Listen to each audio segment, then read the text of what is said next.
Moving ahead now with all this exponential stuff, we're going to conclude with exponential functions. An exponential function, as mentioned before, is anything of the form y is equal to a times b to the x. And recall that a is your initial value or amount. It also is your y-intercept for these types of functions. Your b value is your growth factor. And if it's anything greater than 1, it's going to be growth. If it's less than 1, greater than 0, so in other words, fraction or decimal, it's going to be decay. So let's just do a couple examples. Like if you had y was equal to 3 times 2 to the x, that's going to be a growth. So if you graph that, it would look something like this, where that value crossing the y-intercept, y-axis, is going to be the coordinate 0, 3. It's directly related to that initial value. Versus like if I had y was equal to 3 times 1/2 to the x. So there your b value is less than 1, greater than 0. That's going to be a decay situation. So it's going to look something like this. And our y-intercept still 0, 3. But it's decaying because, again, that growth factor is less than 1. Now, all these functions, there's a couple things you need to keep in mind.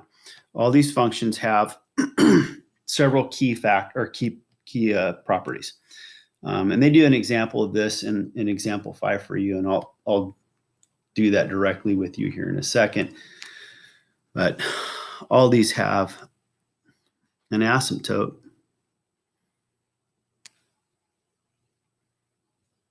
And the basic one, so anything of this form that hasn't been translated or flipped over or anything like that, those are going to have an asymptote of the x-axis, or asymptote is equal to y equal to 0.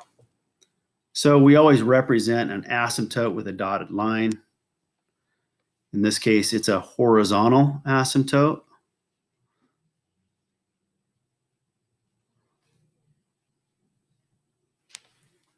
So let's look at example 5 here to determine what it is that they want us to do. So in 5, it says, hey, identify the y-intercept, give the equation of the asymptote, and then state the domain and the range of the function. So all key parts of analyzing any kind of function. So you can check this on Desmos on your own. I'm not going to show this to you on Desmos. You do that yourself.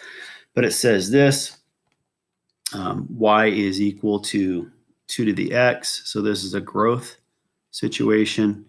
And then that's going to be translated, so plus 3. So because of our experience with exponentials, we should be able to readily do this and know quite a bit of what's going on here. So first of all, this is a growth situation, and it's been translated up 3. So this function would have a horizontal asymptote at y equal to 3. Because again, it got translated up 3. It's growing, and so it's going up. And now its y-intercept is different than what you would see before, because the original or the parent function would have been going through 0, 1, because the initial value there is understood to be 1.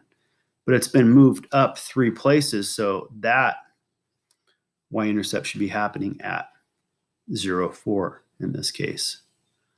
So there's your y-intercept, your asymptote equation, y equals to 3, and then you make that graph there, and it will show you that you have that y-intercept happening at 0, 4. All right, what about the domain and the range? So the domain is going to be all reals. There's nothing we can't put in there. But your range is, that's where that asymptote's kind of giving you that fence, so to speak. So the range values are all going to be values above 3. So let's do that in interval notation. So the range values are going to be going from 3, not including 3, up to positive infinity. And I think they present that a little different. In the text, they call it y is greater than 3 for all real values. Okay, so there is the first part of example 5. Now, they move this along. They say, okay, well, hey, so we are going to get over to Desmos here. They want you to check out using your graphing calculator how it is that this equation 2 to the x plus 3 is equal to 2 plus 3 to the negative x. My computer's slow here today, so please be patient with me on this. It may be better for me to go back and just show this. Oh, there it goes. All right. Hopefully this will pop up here pretty quick. Anytime that you have an equation, you actually have a system of equations. So they're asking us in the last part of example 5 to determine what is the solution to this equation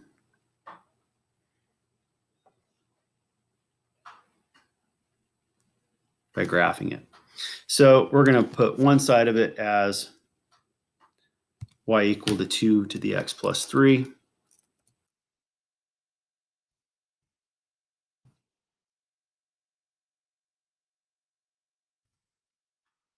There's the first one. Notice that indeed this is the same one that we started with in this example, definitely going through 0, 4. You can see there's going to be an asymptote happening here at 3. And then look at the second part. So we got y is equal to 2 plus, and again 2 plus, and in this case we're going 3 to the, you're going to want to put parentheses around this. Has been my experience with Desmos. When you have an exponent, you can see then we got this other function here that's been flipped over. This one's been flipped over, so it turns it into dk. And there's a lot of reasons why we're not going to go into all that, but to solve this, then we find that crossing point at negative 0.49. And I think that's what they got in the text here as well. Okay, kids, there's example 5 for you, leading you through some of the work that you're going to do in exercise 9D. I'm going to leave the natural base E information for you to look at. That's Euler's number, so they're just messing with E in that last section. So that concludes our videos for 9.1. Enjoy, guys, and we'll see you in the next set of videos.